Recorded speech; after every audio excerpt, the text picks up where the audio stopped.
मानव में लिंग निर्धारण, सेक्स डिटर्मिनेशन।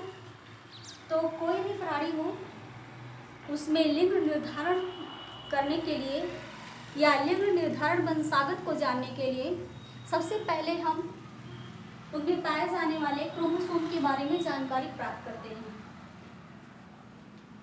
क्रोमोसोम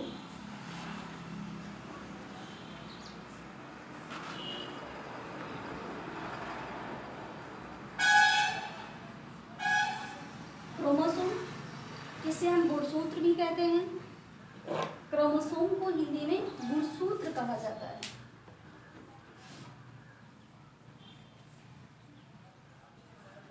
क्रोमोसोम गुणसूत्र अर्थात जो गुणसूत्र होते हैं वो सभी प्राणियों में लिंग निर्धारण के लिए उत्तरदायी होते हैं। तो आइए हम मानव के बारे में लिंग निर्धारण करने चल रहे हैं। तो सबसे पहले हम ये जानेंगे कि मानव में गुणसूत्रों की क्या भूमिका है, जिसमें सबसे बड़ी भूमिका होती है उनकी व्यवस्था की और उनकी संख्या की। तो मानव में जो गुणसूत्र होते हैं वे दोनों रूपों में पाए जाते हैं, समजात और असमजात दोनों रूपों में पाए जाते हैं, या आप समजात कहेंगे होमोलोगस और विषमजात हेट्रोलोगस, यानी कि ये होमोलोगस और हेट्रोलोगस।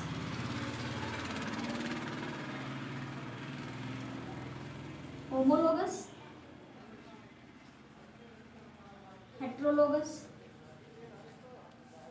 दोनों रूपों में देखने को मिलते हैं। यानी कि मानव में गुणसूत्रों की जो व्यवस्था होती है उसमें समजातता भी देखने को मिलता है।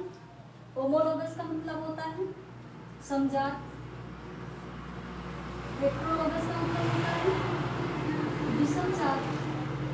जो गुणसूत्र होते हैं वो व्यवस्था के आधार पर आप समजातता के रूप में भी देखेंगे और विषमजातता के रूप में भी देखेंगे। तो यहाँ सबसे पहले आप जानेंगे मानव में गुणसूत्रों की संख्या कितनी होती है। तो मानव में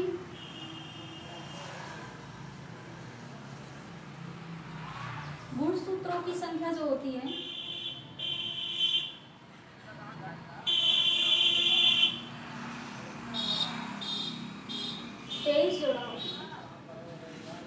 मानव में गुणसूत्रों की संख्या 23 जोड़ा होती है। अब आप ये जानेंगे मानव एक लिंगी प्राणी हो या द्विलिंगी प्राणी हो। तो मानव एक लिंगी प्राणी है और एक लिंगी प्राणी की विशेषता होती है निषेचन के आधार पर या लिंगीय निर्धारण के आधार पर कि वे एक लिंगी होते हैं। तो एक लिंगी अगर होते हैं तो जाहिर सी बात है उसमें नर और मादा अलग अलग होंगे, मेल और फीमेल होंगे, मेल और फीमेल होंगे।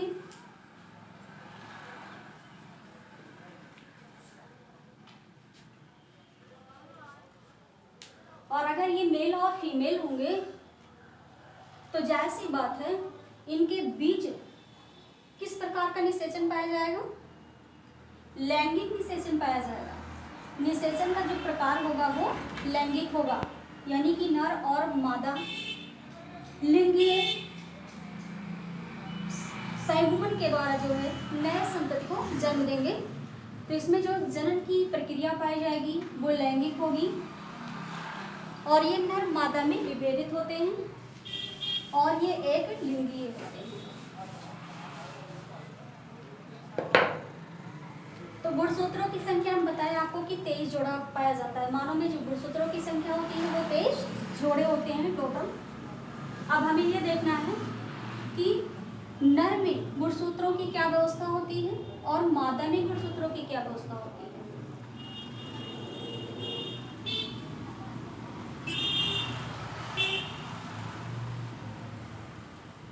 मेल क्रोमोसोम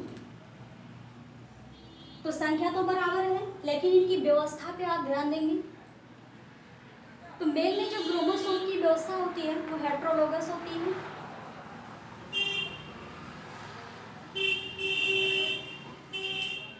हेट्रोलोगस का मतलब विषम जातता देखने को मिलता है।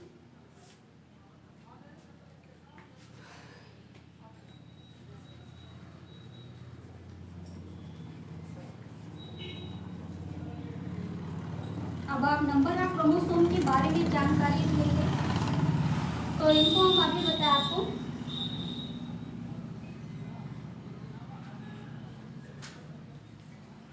तेज जोड़े, और साथ साथ हम ये भी कह रहे हैं कि नर में जो क्रोमोसोम की व्यवस्था होती है वो विषम जातता होती है। तो विषम जातता आपको कहाँ देखने को मिलती है? आप टोटल इनकी संख्या को जानते रहिए। तेज जोड़े, अब तेज जोड़े में हमें ये देखना है कौन सा जोड़ा ऐसा है जिसमें हमें विषम जातता देखने को मिल रहा है, या सभी जोड़े में हमें विषम जातता देखने को मिल रहा है, या आप ये पता करेंगे कि तेज जोड़े में कितने जोड़े ऐसे हैं जिसमें हमें समानता देखने को मिल रहा है फीमेल के क्रोमोसोम से, और कितने ऐसे जोड़े हैं जिसमें हमें विषम जातता देखने को मिल रहा है।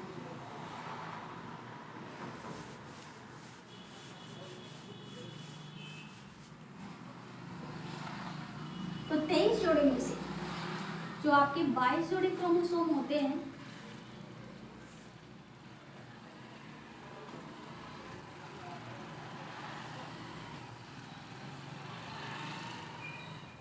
ये हम मेल में बता रहे हैं। मेल में जो 22 जोड़े क्रोमोसोम होते हैं ये समजात होते हैं। समजात का मतलब होता है इनको जो इंगित किया जाता है वो एक्स और वाई के रूप में इंगित किया जाता है। क्रोमोसोम के जोड़े को एक्स और वाई के रूप में इंगित किया जाता है। तो जाहिर सी बात है, अगर ये जो जोड़े हैं इनको हम एक्स से दिखाएंगे या वाई से दिखाएंगे तो ये आपके समजात कहलाएंगे। लेकिन यदि आपको इसमें जो है कुछ इस प्रकार से डिफरेंस देखने को मिले एक्स वाई एक्स, तो आप इसको क्या बोलेंगे? विषमजात जोड़े के क्रोमोसोम। तो ठीक इसी प्रकार जो है हमें ज्ञात करना है कि नर में जो 22 जोड़े क्रोमोसोम होते हैं उन्हें हम किस संकेताक्षर से इंगित करते हैं और कैसे हम जानेंगे कि वो समजात हैं। तो जो 22 जोड़े के क्रोमोसोम होते हैं वो सभी 22 जोड़े के क्रोमोसोम को हम एक्स से प्रदर्शित करते हैं। इस प्रकार से जो है सभी सेट बनकर तैयार होंगे। एक्स पेड़ के 22 जोड़े क्रोमोसोम, एक्स पेड़ के कितने संख्या होंगे? टोटल 22 होगी। और ये जो आपके 22 पेयर्ड क्रोमोसोम दिख रहे हैं ये सब क्या है? समजात हैं, होमोलोगस हैं। कैसे हम पता करेंगे? इन्हें हम एक्स से जो है प्रदर्शित कर रहे हैं।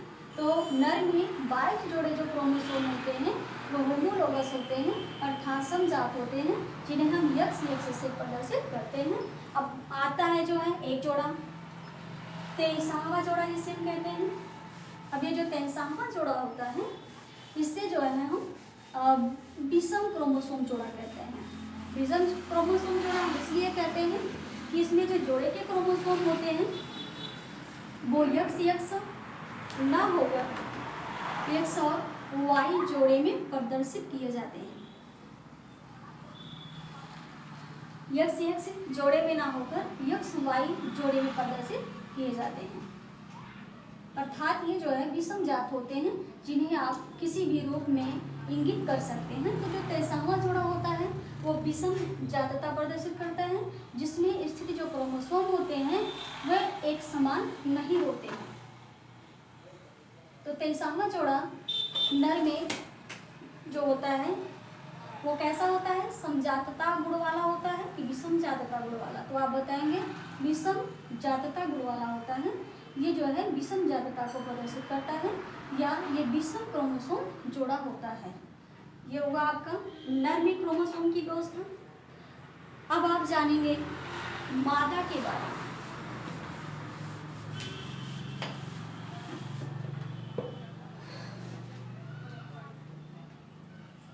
फीमेल में क्रोमोसोम की जो संख्या है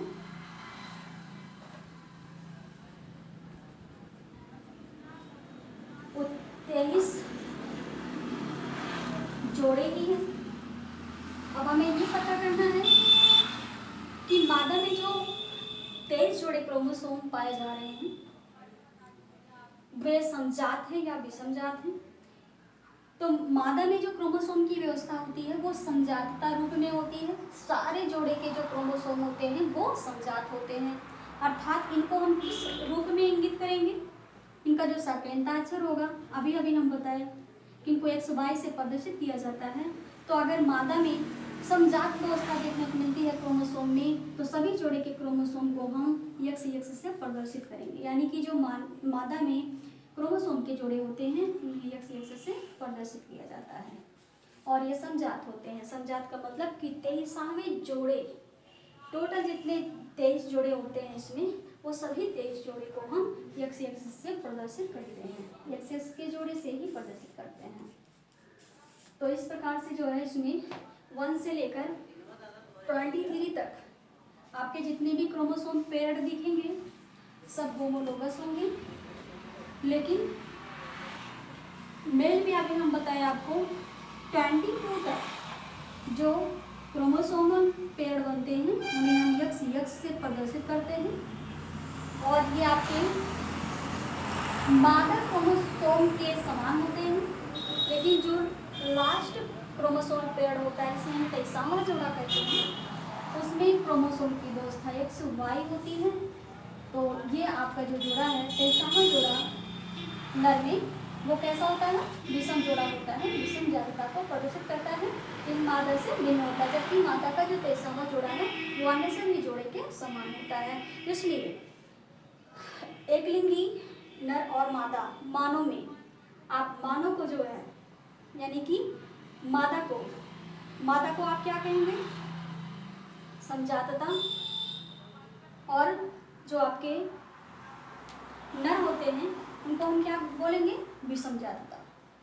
नर के जो क्रोमोसोम होते हैं वो विषम जातता को प्रदर्शित करते हैं, और जो मादा के क्रोमोसोम होते हैं वो समजातता को प्रदर्शित करते हैं। अब आगे हम चलते हैं इस समजातता और विषम जातता क्रोमोसोम व्यवस्था के आधार पर मानव में लिंगों का निर्धारण कैसे किया जाता है।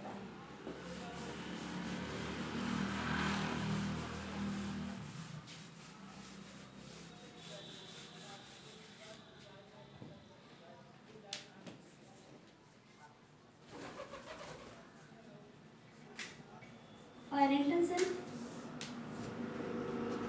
ये मान लीजिए पैरेंटल सेल है,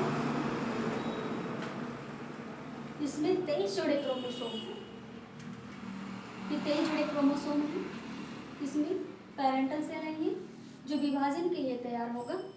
तो जो अलैंगिक जनन की प्रक्रिया होती है उसमें जो सेल डिवीजन होता है युग्मक जनन प्रक्रिया के दौरान, तो किस प्रकार का सेल डिवीजन देखने को मिलता है, माइटोसिस और मियोसिस। माइटोसिस जो सेल डिवीजन होता है उसमें गुणसूत्रों की संख्या में भी वृद्धि होती है, और इनके जो जनरल सेल्स पार्ट होते हैं उसमें भी वृद्धि होती है। या आप यूं कह दीजिए कि जो आपके पैरेंटल सेल होते हैं उसमें समसूत्री विभाजन के द्वारा या माइटोटिक सेल डिवीजन के द्वारा उनकी संख्या में साधारण रूप से बढ़ोतरी होती है। लेकिन जब जो है माइटोटिक डिवीजन के फलस्वरूप जो है वो वृद्धि विकास करके अपनी संख्या में बढ़ोतरी भी कर जाते हैं और पूर्ण से मैच्योर हो जाते हैं, तब उसमें युग्मक जनन की प्रक्रिया संपन्न होती है। और ये जो हम सेल दिखा रहे हैं आपको, ये युग्मक जनन की अवस्था का सेल है, जिसे हम पैरेंटल सेल कहेंगे। और इसमें अब सीधे हम क्या दिखाएंगे, मियोसिस डिवीजन दिखाएंगे। तो आपको पता है मियोसिस डिवीजन क्या है। मियोसिस डिवीजन में जो है किस प्रकार का डिवीजन है, किस प्रकार का परिवर्तन हमें देखने को मिलेगा। तो यहाँ आप जो है मियोसिस डिवीजन का जो सीधा प्रारूप होता है वो क्रोमोसोम की संख्या पर पड़ता है, यानी कि जैसे ही मियोसिस डिवीजन होगा पैरेंटल सेल में, इनके जो गुणसूत्र होते हैं वो आधे आधे संख्या में बढ़ जाएंगे।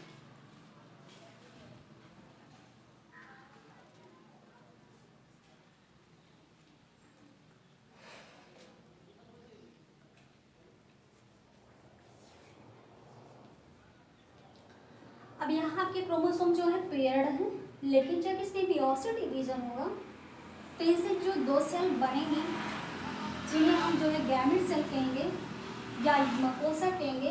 अब इसमें जो गुणसूत्रों की संख्या है वो कितनी है, 23 है। ना कि जोड़े में है।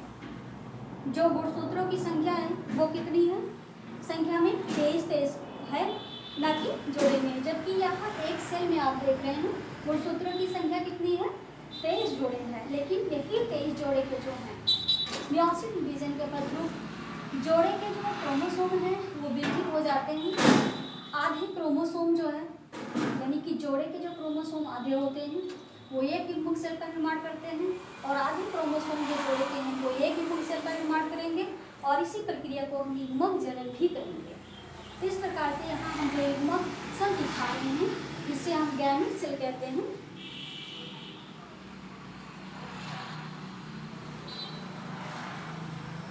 गैमेट सेल, तो इस गैमेट सेल जिस प्रकार से हम यहाँ दिखा रहे हैं ये मेल और फीमेल दोनों में बनते हैं। तो आप इसको मेल का मान लीजिए या फीमेल का, तो चलो हम फीमेल का मान लेते हैं। और एक चीज़ ये भी ध्यान दीजिएगा, 23 जोड़े क्रोमोसोम मानव में पाए जाते हैं, जिसमें 22 जोड़े जो क्रोमोसोम होते हैं वे दैहिक गुणसूत्र कहलाते हैं या ऑटोसोमल क्रोमोसोम कहलाते हैं, यानी कि वे केवल जो है दैहिक गुणों का निर्धारण करते हैं, उनका लैंगिक गुणों के निर्धारण में कोई रोल नहीं होता है, नर में भी और मादा में भी। लेकिन जो 23वें जोड़े के क्रोमोसोम होते हैं उनको हम सेक्स क्रोमोसोम कहते हैं।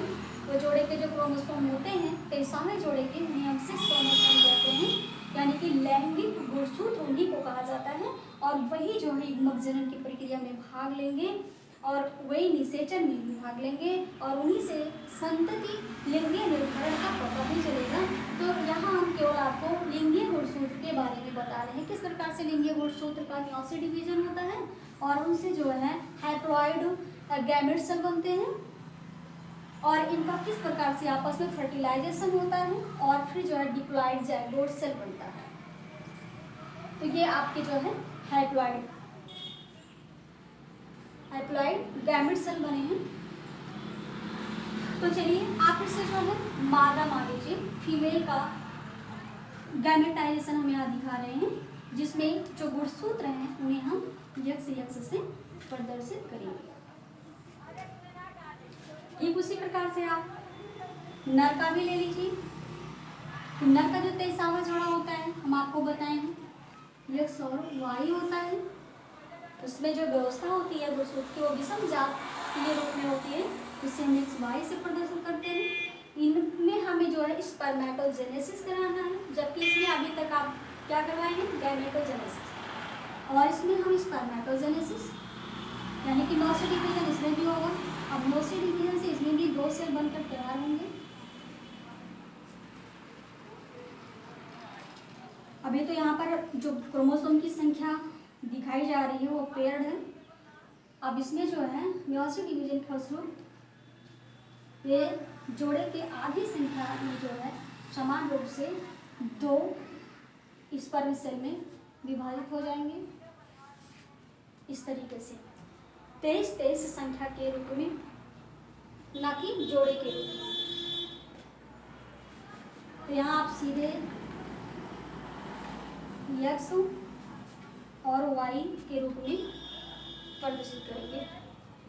आप इसको मान लीजिए स्पर्मेटोजेनेसिस की क्रिया, ये भी हैप्लॉइड है क्योंकि पेयर्ड नहीं है क्रोमोसोम संख्या। ये गैमेटोजेनेसिस में जो है आपके यहाँ पर 2 गैमेट सेल बने हैं, जो कि हम मादा का बता रहे हैं और इन्हें एक से प्रदर्शित कर रहे हैं। और ठीक उसी प्रकार यहाँ जो है नर का आप जो है स्पर्मेटोजेनेसिस करवाएंगे, यानी कि पेरेंटल सेल में मियोसिस डिवीजन होगा, और मियोसिस डिवीजन से जो है हैप्लॉइड स्पर्म सेल बनेंगे, जिसमें एक गुणसूत्रीय व्यवस्था एक्स और वाई के रूप में देखने को मिलेगी। अब इनके बीच में क्या करवाना है, फर्टिलाइजेशन।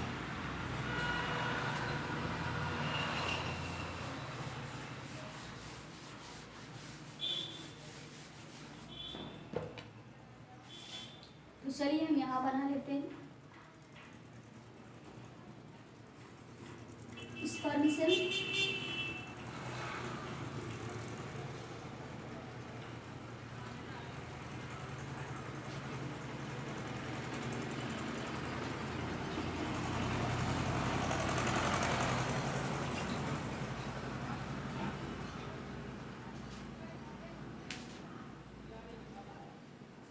मेल में। अब इधर हम बना लेते हैं फीमेल का एग सेल,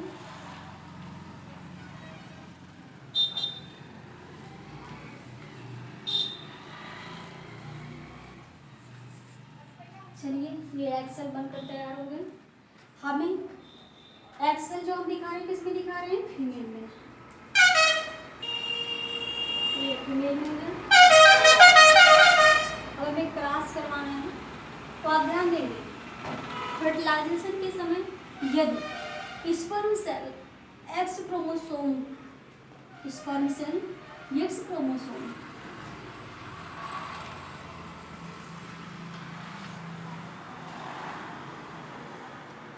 मादा के एक्स क्रोमोसोम एक्सेल से फर्टिलाइज होता है, तो इनसे जो डिप्लॉयड सेल बनेगा जिसे हम जायगोट कहते हैं, वो क्या होगा, यक्स। ये जो डिप्लॉयड सेल बना है जिसे हम जायगोट कहेंगे, इसमें गुणसूत्रीय व्यवस्था आपको होमोलोगस के रूप में दिख रही है, समजातता के रूप में दिख रही है। तो अगर इस प्रकार से मानव का जो लिंगी एक्स क्रोमोसोम का शुक्राणु है या स्पर्म सेल है, उसका फ्यूजन मादा के एक्स क्रोमोसोम के एग सेल से होता है, तो जो डिप्लॉयड सेल बनेगा वो एक्स यक्स गुणसूत्र वाला बनेगा। और अब हम इसे जायगोट कहेंगे, जाइगोट सेल कहेंगे। और इससे जिस संतति की उत्पत्ति होगी वह संतति लिंगीय रूप में लड़की होगी, या आप सीधे कहेंगे मादा होगी, फीमेल। तो चलिए आपको कंफर्म हो गया होगा, यदि नर का यस क्रोमोसोम स्पर्म सेल मादा के यस क्रोमोसोम एग सेल के साथ फ्यूज होती है या फर्टिलाइजेशन की प्रक्रिया प्रारंभ होती है, तो इनसे जो डिप्लॉयड सेल बनेगा जिसे हम जायगोट कहेंगे, उनसे जो नई संतति आएगी वो फीमेल होगी।